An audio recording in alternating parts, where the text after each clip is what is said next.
Thank you, everyone. And just to let you know, this is going to be recorded and we will be representing this as well. So anything you say in here, just be aware that will be published publicly.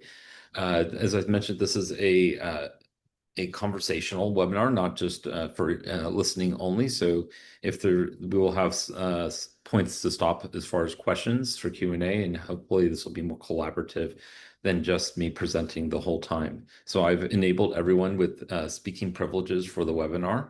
Of course, you should only be able to see the panelists that are on the webinar, but outside of that, if you talk, we shall be able to hear you and everyone should be able to respond. So let's just give a little bit of it. I wanted to do a little bit of what the format is today.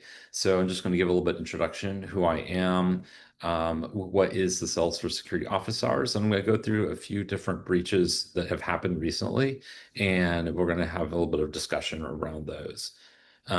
So about me, my name is Matt Myers. If you don't know me, I am the CEO and founder of EzProtect. I'm a Salesforce Certified Technical Architect, and I've been in the Salesforce ecosystem over 18 plus years, including working at Salesforce, leading the public sector program architect practice over there, or at least everyone rolled up to me there. I'm also the author of the book here, if you haven't heard of it, Securing Salesforce Digital Experiences. It's a story about one of my customers who got hacked in Salesforce and what I learned from the experience.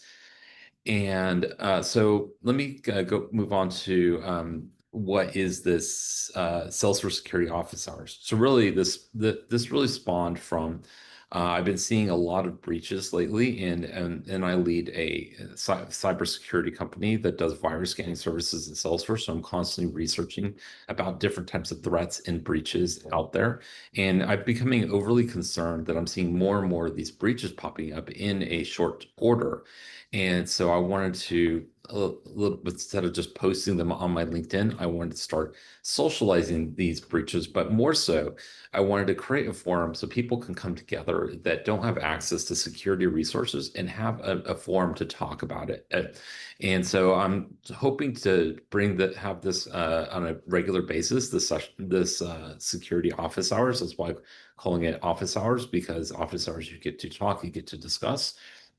And so every week, the thought is we're going to have a topic that will be the theme of it. But then after that, everyone can have discussion, then people can open the forum for other types of questions that you'd like answered from people in the industry that are security experts in Salesforce.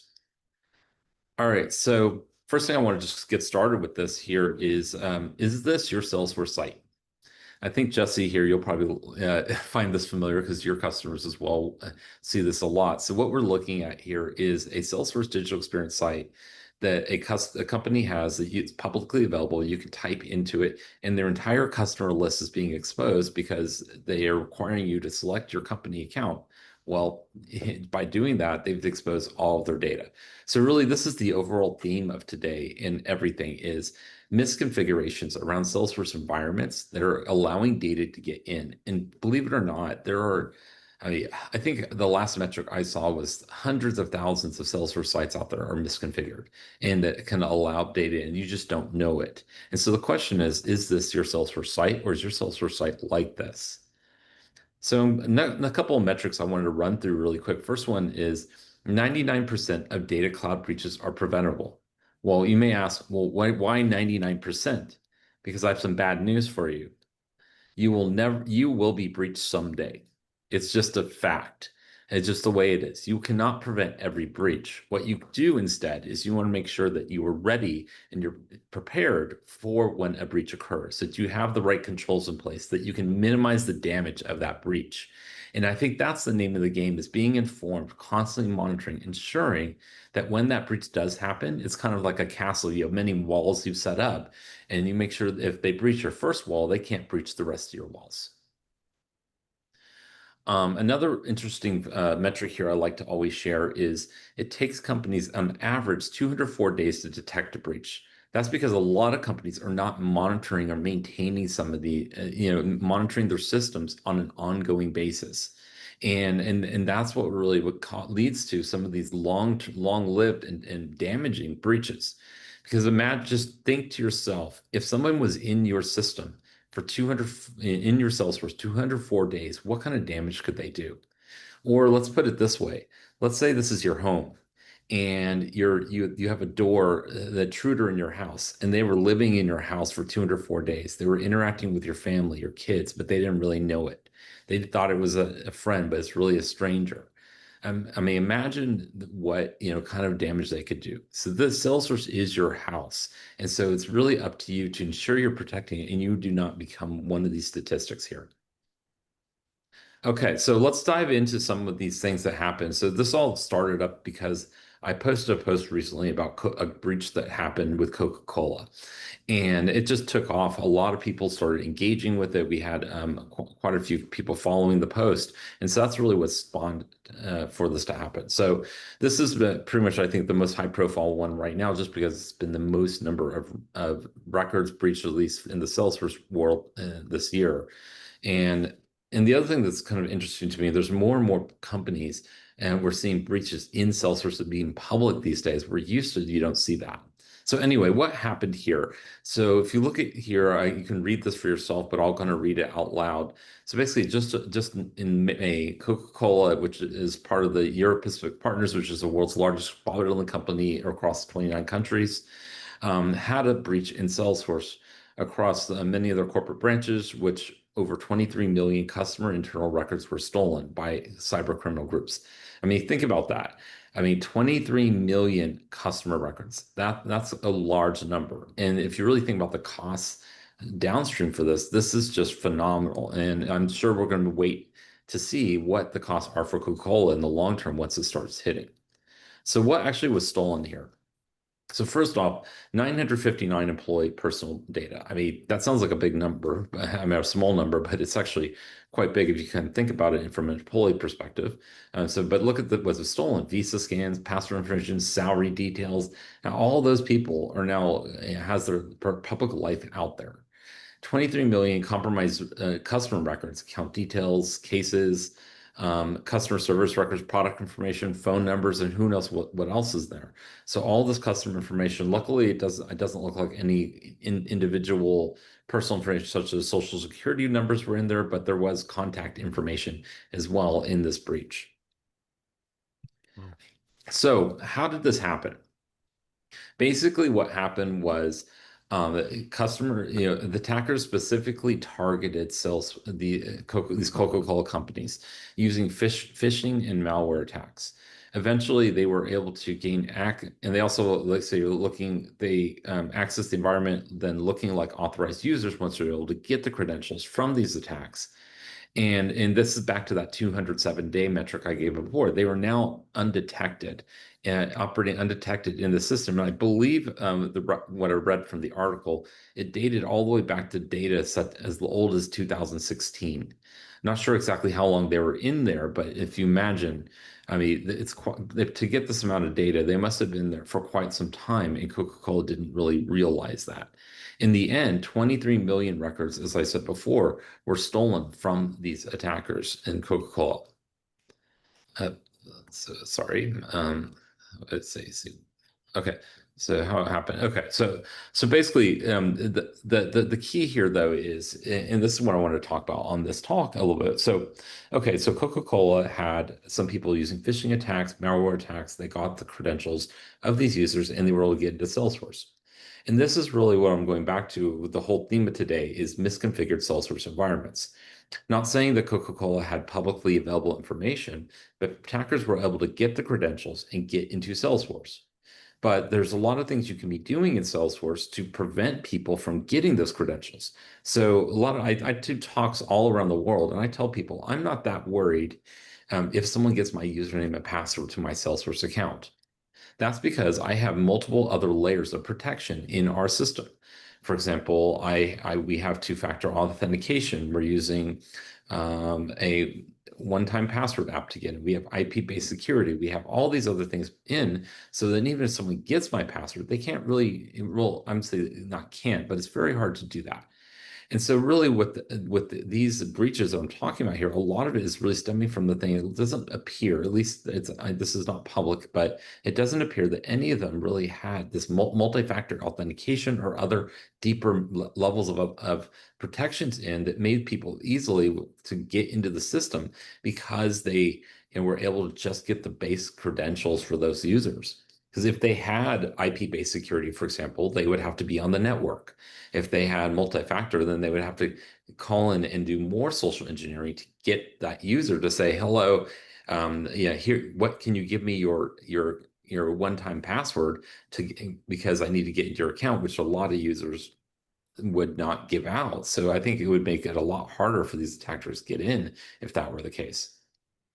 So now let's talk about Qantas. This is another one that recently hit, where 5.7 million records were stolen of customer records from Qantas.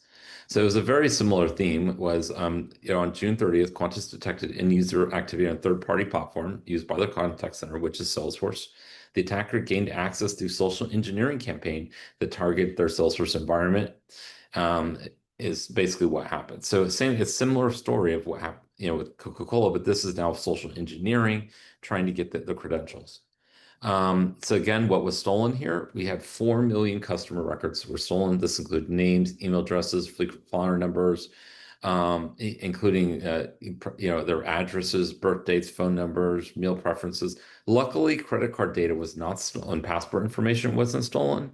But still, if you look at this, this is building that profile for these attackers to start doing more identity theft with these people and other types of things. They've got the phone number, so now they can start calling those people and maybe acting like they're Qantas, trying to get more information for them since they already have information they could give them, just like when your bank calls you.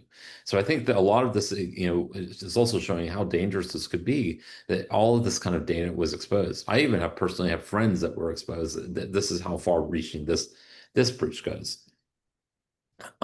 So here's kind of the attack chain of how this happened with the breach. So attackers, they called Qantas employees impersonating IT support personnel. Then the employees were convinced that there was a legitimate issue that needed attention. Then they were guided to open Salesforce's connected app page where the attackers provided an 8-digit connection code over the phone. And then this is where basically what they're doing is they gave access unknowingly to attackers to a malicious modified version of data loader. You may have read about this before already, like Salesforce Bend, they've put out some articles about this data loader app. It was basically a fictitious version of data loader where the IT department basically saying, we need to update your data loader. Here, put this code in, but instead of installing actual data loader, they gave a malicious version of data loader. And since they had basically added a connected account that basically gave them access to that user's everything that user could do over that connected account. And then they started downloading data from these customers' orgs. And I believe it's stemmed from very small amounts to extremely large amounts of data that were done across multiple companies. This wasn't Qantas. Qantas just ended up being one of the unlucky ones that had a large amount of that data stolen. And then, if you see here, they moved laterally to access other platforms connected to the Salesforce environment. So once they got into that environment, especially if single sign-on was enabled, they probably could get to other people's other environments that were connected to Salesforce. So now you have cross-pollination of the data breach. It's not just impacting only Salesforce. So now let's talk about this again. Like could this one be prevented? So this was not like Coca-Cola where direct employees credentials were exposed. Instead, they got access to this data loader application. So now we're really talking about API access. I recently actually just did a talk over at Midwest Streaming last week about how you can secure your APIs better in Salesforce. So specifically thinking there's ways you can do with your connected apps so you can require IP-based security for all of your connected apps being set up in Salesforce. Also, of course, training your employees better as another way that you could be doing this, ensuring that they are not falling victim to these types of attacks. But specifically, I mean, think about all of your connected applications you have today in Salesforce. Do you know what all those applications are in your account? I bet if you look at your account right now, you would be really surprised of all the applications and vendors that have access to your account in Salesforce. And I think this is kind of the key is first you need to lock down all of your connected apps and set the defaults so that you are requiring things like IP security, even who's allowed to install the apps, authorized security, but also that really that ongoing monitoring. So if employees can still do things, there's still not every hole can be blocked in Salesforce. So that's where the monitoring comes in place. And that's like why I brought Jesse on here because I'm a fan of what they do and Varonis, and what they do is help with some of that monitoring, that ongoing monitoring. I recently did a video on Salesforce Ben where I recommended a bunch of tools, and I think there's certain ones I really like because like I said, when I wrote my book here about Salesforce getting breached, Varonis wrote an excellent article about how someone could break into your Salesforce environment if it's misconfigured. And so I think that they're really knowledgeable about this area as well and help a lot of customers when monitoring what's happening in their Salesforce environments. So anyway, so let's go to the next one. Disney. This is one that really, really actually shocked me because this, I think I heard about first last Dreamforce when Mark Benioff was being interviewed by the press asking about the data breach because Disney, because of this breach, actually dropped Slack. So this is not a Salesforce breach, but it's a very similar in of what could have happened in Salesforce, but it just ended up being Slack. So what happened here? So it was early to 2024. An attacker named Mitchell Kramer, who actually now I think is being prosecuted and going to jail, uploaded a malicious application to GitHub and other repositories, and then a Disney employee who was looking for an art generation tool saw this on GitHub and downloaded it to his computer. And initially, his virus scanning application on his computer didn't detect that this malware was actually malware, and so it got by that first wall, as I was talking about, of defenses. Then that application ended up doing was getting access to all of his local credential stores, including Slack and among others. Slack, I think, was just the most notable. And then he eventually infiltrated Slack and then was able to steal 1.1 terabytes of sensitive data from nearly 10,000 channels in Slack. So, what was stolen in this breach? So, if we look at this, it was revenue figures from Disney Plus and ESPN. I'm sure their competitors would love to see that kind of information. Personal information from current and prospective employees. So, back to employee information, login credentials, as we saw from Slack and other cloud app unreleased media projects. I'm sure their competitors would love to get their hands on that as well. And internal code and API links. Remember, this is 1.1 terabytes of data. That's a lot of data. Imagine if someone stole 1.1 terabytes of your Salesforce data. What would that cost your company? And also, if you look here in this little footnote I put, so after the breach, Kramer then even attempted to extort Disney employees, threatening to release the data, if his demands were not met. And he eventually did release the data, which led Disney to actually completely abandon Slack. Now, here's the interesting question. Was it Salesforce's Slack's fault that the attacker was able to penetrate Slack? I say no. Well, the reason is they didn't have other controls in place in Slack to stop these attackers from getting in. It's back to the Coca-Cola example. They just gave username and password only, and then you get into Slack. There was no two-factor authentication. That's why two-factor or multi-factor is imperative, that to ensure that people are getting in. Again, remember I said, I'm not that worried if my password gets stolen, even though I want to make sure it's not out there. But even if it does, because I've got other layers of protection. These companies did not have other layers of protection. And that's what really caused them to have to really fall victim to these breaches. So even though someone was able to have a phishing attack against you, get your credentials doesn't mean they're going to get in. If you have other controls in place, blocking them from getting in is going to make it a lot harder. Not saying that they might not eventually get in, but they might move on to another target because you're just too hard of a target to attack because you have all these controls. Remember what I said in the beginning, you will get a breach someday. The matter is how well you manage it, Are you monitoring it? Or do you know that that's happening? There's things to know, like if you have employees logging in, for example, from an IP address that's not normal, a location that's not normal. Like, for example, I'm here in Thailand right now, and if I'm an employee that works in the US and all of a sudden you see a login from Thailand, maybe that's something you should raise to security immediately. Maybe you should have controls to immediately lock those accounts if it's from an unknown IP, or even better, you are, having IP restrictions, so then they couldn't even log in from an IP that's not a known or trusted IP. So these are things to really think about. So I think Disney made a mistake. It wasn't Slack. So my question now is, hey Disney, what other systems have you not locked down? If are you just moving the problem to another system? Or hopefully instead they're going to be learning from this lesson, and whatever new system, which I believe is Microsoft, which we're going to talk about in a second, hopefully they're doing that better. So the next thing here is I wanted to say is 74% of all breaches involve human elements. And so as we've seen kind of here is these are humans that are getting, socially engineered. They're either giving out their credentials, human that downloaded a virus for Disney, for example. Same thing with the Coca-Cola. They're all humans that really cause these breaches. That's why a lot of it is that human element. You need to remember, even though if you've all these protections in place, you still need to make sure your employees are trained. But also you need to have all these additional protections, because humans make mistakes, and they might give out that information inadvertently. And so you need to have those other layers of protection. So even if they do give out that information, then they're not able to install that unverified managed package in your org. They're not able to get in just because they got someone's username and password. Okay, so this is the last one I want to just cover really quick is the SharePoint security crisis. This is not Salesforce, but it pretty much is impacting a lot of companies. This is a major breach that just happened with Microsoft.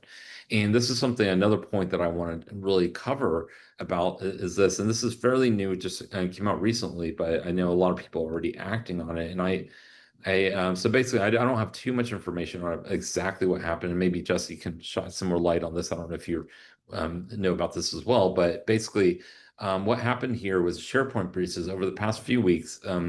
This breach has been unfolding where over 400 organizations were compromised who use Microsoft SharePoint Online. And the interesting thing about this is the vulnerability was discovered at a security conference in May, where there was a hacking competition, and some people, they found this exploitation, told them in May, and they were exploiting it by July 7th. I believe it was around 45 days before the breach actually was addressed. And the interesting thing is Microsoft, and they did put a fix out, but the fix was it didn't actually work. And so really that it's been now 45 days that hackers had open season on all these SharePoint servers because that fix was actually not applied correctly. So who's been hit? As you see here, some big name organizations. And I mean, this is a lot of organizations. I want to go back here, actually, look at this number again. 400 organizations. We just went through two or three. Imagine you saw how much damage was already done with Coca-Cola and Qantas. And so now look, this is 400 organizations. That was just two. And so we've got like US Nuclear Security Administration. So we're looking at national secrets, national institutes of health, government agencies across multiple countries, hospitals, financial institutions, energy, telecom. I mean, this is huge. And so so this is the critical insight I was talking about. So Microsoft's initial patches were incomplete, creating a dangerous patch but not secure scenario. So they patched it, making people think, okay, it's safe, but then it either wasn't tested appropriately, or just it gave that illusion that something was not that it was secure when it really wasn't. So this is something that I wanted to just call out, is that I see this all the time with our customers. So we have people that are looking for a virus scanner in Salesforce West. I think I'm sure Verona sees the same thing with customers coming online. They go through their procurement process. They go through all this. Then it's sometimes a year longer before they've actually fulfilled this requirement. So leaving a hole open for a year. I mean, Microsoft, it was only 45 days and 300 organizations got breached. So imagine if your organization, you have your basically you have your house, your back door doesn't have a lock on it. You don't have any security in your back door of your house, and you just leave it like that for a year. Would you feel comfortable with your family sleeping in your beds, your children at night, with your back door of your house unlocked for the entire year? And this is the thing I'm just asking CTOs, sales leaders, Salesforce project managers, Salesforce developers, Salesforce architects. You should work together to close these breaches faster. Find ways that you can fast track security solutions through. Make sure you're testing things a lot better to ensure that you're not leaving these holes open. Because I don't know if you realize it, but a single breach can cost you a customer millions of dollars. I think according to IBM, it's I think 4.7 on average is the cost of a breach today, a single breach. But if you think about that, that's just your short-term costs. Think about the long-term costs, like especially with these types of breaches. There's a metric out there that says after a single breach, between 1% and 3% of customers will leave a company. And I think it's actually 1 to 10 is from what I've seen in recent things. So imagine even if you're a large enterprise, you're a billion-dollar company, and you lost 1% of your customers. How much would that cost? What would Salesforce cost lost 1% of the customers? How much would it cost to get you all those customers back? Then what about GDPR breaches, legal costs, fines, credit monitoring? When you stack all that on, you're not talking 4 million, you're talking hundreds of millions of dollars in long-term losses from a single breach. So waiting a year just to procure a solution is risking your company hundreds of millions of dollars. So anyway, I want to open the forum up now. I just want to provide some resources here. First is to my book, Securing Salesforce Digital Experiences. All proceeds go to nonprofit and good causes, Security for Good. If you're interested, you can get that. If you want to calculate your own risks, you can see that in the calculator of the losses. This is a really helpful, useful guide of things you should be doing in Salesforce. But like at this point, I'd just like to open it up to anyone that wants to talk about this, ask any questions you have about things that you should be doing to secure your Salesforce orgs based on these breaches that we've been seeing lately. Not sh- and I believe everyone is unmuted, but anyone that has a question, if not, then we can wrap up. But I would love to have some questions here if anyone is interested in having a conversation here. And Stephen, I think, has his hand raised. So Stephen, if you want to just Sure. Thanks. It's not exactly on the examples you gave, but we do use single sign-on into our org, which provides. We're coming in from Azure AD, so it provides multi-factor. I've been hesitant to disable the login to Salesforce directly because I'm worried about if our SSO is down, how am I going to get my admins to be able to log into Salesforce? Um, what's your recommendation or understanding about disabling direct login to Salesforce if you have SSO into Salesforce? Is that risky or is that prudent? Any thoughts on that at all? Yeah, I think this is a double-edged sword for sure. Because I mean, I think there was guidance a long time ago that's before MFA was a big thing, saying that okay, put MFA in all your users except for your admins, because if they get locked out, you can't get to anything in Salesforce. But then your admins have the biggest the Right. biggest amount of as well. So I think I would actually I think personally, I think if you have those same protections enabled, like first thing I do is I scramble the passwords. So you can set it so you can have your SSO, it's SSOing in Salesforce, and then you could scramble all of your passwords for the direct login so they have a different password so the users can't actually get into Salesforce. And then once you have SSO enabled, it won't actually let it'll if they do forgot password, I believe I could be wrong, but I believe it says that it's managed by your SSO so they can't actually reset the password. Then what you could have is your super users. They would have those are the only ones that have the password, but you would still have your two-factor authentication. You're going to have your IP-based security turned on as well for that. One other thing to note about IP security in Salesforce is by default, Salesforce only checks IP security on login. Once you're logged in, it's no longer checking the security. You want to go to session settings, and there's a checkbox you want to check. That says verify IP security on every request. But then, of course, that has trade-offs because now it's going to have a little bit more latency and things like that. But now you're Right. turning that. But I think the main thing is just checking, adding those other layers on and to ensure that they can't get in. But that's generally what I've done in the past as well, as far as that goes. So All right. hopefully that Thank you. answers your question. Srinivas, I believe you have a question.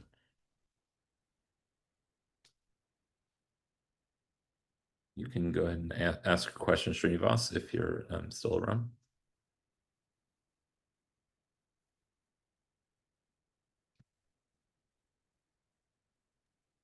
Can you hear me now? Yes, we can hear you. Okay. So for the example you have provided on the Coca-Cola, where attackers can exfiltrate data even with without alerting for the long data, right? What are the some patterns you suggest? Uh, yeah, without alerting means should we reduce the size of the alerting policy, or what are some best practices? Yeah, I think it goes back to if you think about that metric again, I was giving the 207 days before somebody, or 204 hours, forget that someone was in your system, you didn't even know about it. So I think a lot of that is really back to that the monitoring. What kind of monitoring do you have in place to ensure that you are alerted for the right events? Because I mean, if you think, and if you looking at, where is the alerts coming in, or is it just going to a inbox that people aren't really monitoring all the time? Is it so noisy that people just don't think about it? It's like I don't know if you know, familiar with the cried wolf thing from the, Mhm. it's just like the saying. It's like, if you see all these alerts all the time, you're not going to do it. So I think it's understanding what is that right level of alerting so people do it, and actually making sure you have those alerts and proactive monitoring. And again, there's some really good products out there to help you with that. Salesforce Shield is one of them, of course, that gives you a lot of eventing. You can do certain alerts. You can even do rules that in some cases that can disable accounts, do other things if your people are doing things they shouldn't. Shield, of course, is quite pricey with Salesforce. There's a lot of other tools out there. As I said, I mentioned Varonis again. I think I'm a good fan of them. They have some deep Salesforce knowledge. There's others like App Omni is others, and others out there as well that you can do that. I mean, inventing Salesforce is a good start, but also it's not completely comprehensive because you have to do a lot of configuration. So that's why it's good to find some other partners as well. But I think the key here is with every security framework is monitoring, constant monitoring, making sure you're watching it. Because I see a lot of times with our product, people install it and then they don't really look at it afterwards. And that's something that we're trying to fix as well, and helping customers understand that it's not just about installing the security control and never thinking about it again. It's about constantly watching it, but also not overly communicating every single little thing, but communicating the things that are important, if that makes sense. Like, remember the example I gave earlier, when somebody logs in from, and maybe all your employees are in the US, but you all of a sudden get a login from an IP, or attempt to log in from an IP in Russia. Well, that should be an alert you probably want to surface, for example, right? Does that make Yeah. sense? Yes. Yeah. Yeah. I really appreciate, Matt. That's helpful. Yep. Thank you. Great, great. Does anybody else have any other questions at this point? And I believe we've answered everything. So anyway, unless anyone has any other questions, I guess we'll wrap this up. Oh wait, we got a new one, Sheba. Go ahead, Sheba.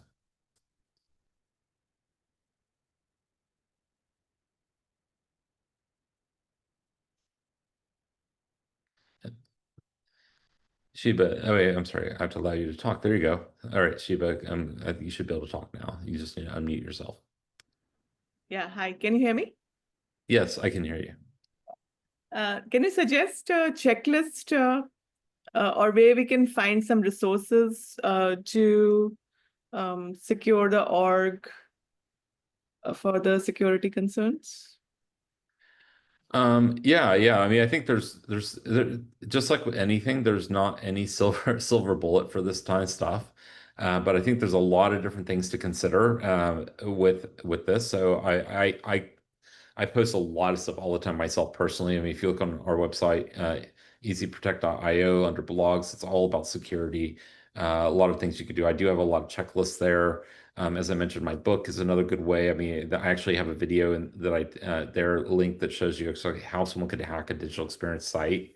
Um, I I am trying to work on coming up with a more comprehensive list of things that you could look for in your org. But I think if you look just on the blog, I think this resource we have here actually has some checklists of items that you can look at as well. But if you have any specific questions, I'm happy to give you answer anything on that. But generally, I would say just take a look at some of the resources we have. If you have any questions, feel free to DM me directly on LinkedIn. I'm happy to answer anything you have as far as what some best practices are. Thank you. Appreciate your help. Thank you. Sure thing. So, all right. I think that might be everyone. Unless anyone else has any further questions, feel free to just speak up if you have a question. Stephen. Just a general comment, Matt. Do you think the focus on security around Salesforce is improving? I spoke to somebody a Shield product owner a couple years ago at Dreamforce, and asked him if I should get into the security consultant game, and they're like, nah, nobody's willing to pay for that. I'm summarizing their words, but the thought was a couple of years ago that you can't make a living as a security consultant. There's just not enough orgs that are focused on that. Do you think these recent breaches and you and other kind of evangelist work are changing Salesforce orgs to be a little more focused on security? I really hope so. And it is, and kind of what you're saying is true. I mean, these things are good examples of why people should be focusing on security. These are, big breaches. The other thing that I didn't mention that I'm very passionate about is, in the end, the companies get hurt, but it's really the people, their families are impacted. I mean, people lose their entire inheritance, their retirement, their 401k, their way of life. And so I think that's what I think these companies need to start realizing and focusing on. Also, I think part of it is, I'm part of this Low Code Security Alliance. I don't know if you saw that on my profile, but there's a white paper that we put out about the hard truths about shared responsibility in Salesforce. And it's really, Salesforce does a great job of saying how Salesforce is such a secure platform. And it is. There's a lot of options to secure Salesforce. But a friend of mine once said, Salesforce is super secure until the day you start configuring it. And it's really up to you to ensure you configure it correctly, because it's too easy to open holes if you're not paying attention and doing the right thing. So what I would say for this kind of thing is, I think the more people that make noise about this, the better. And that's why after seeing all these breaches happening, all these different things, talking to people, what they're doing in the field, I wanted to start this office hours, in which we'll see how this evolves, but giving people at least a forum that are interested in this and to help raise awareness for people that just don't know. I mean, I talk in sessions, and I think a lot of it is just the awareness, even with the executives. A lot of people just feel Salesforce is safe, and they don't think about it until something happens. So I think it's our job to help get that word out a little bit better. So hopefully that helps answer your question. Yes, thank you. All right, great. Anybody else? We have another 15 minutes. If not, I'm going to give all right. Well, unless anyone else has any questions, I think we will wrap this up. I'll give you, all right, 5, 4, 3, 2, 1. Okay, great. Thank you. Sounds like no more questions. So I just thank everyone for their time today on the session. And I'm planning to do another one. Hopefully, let's see, it's going to be next week or week after next. Once we'll send it out to everyone and do a follow-up, let you know when the next one is, and we'll find another interesting topic on this. If you also have any topics that you would like me to cover in this in the future, please either DM me directly, or that's probably the best way. DM me directly or post on the event as well in a comment, and we'll happy to get that and those questions there. So, all right. Well, thank you so much, and hope everyone has a wonderful rest of your day today. Thank you.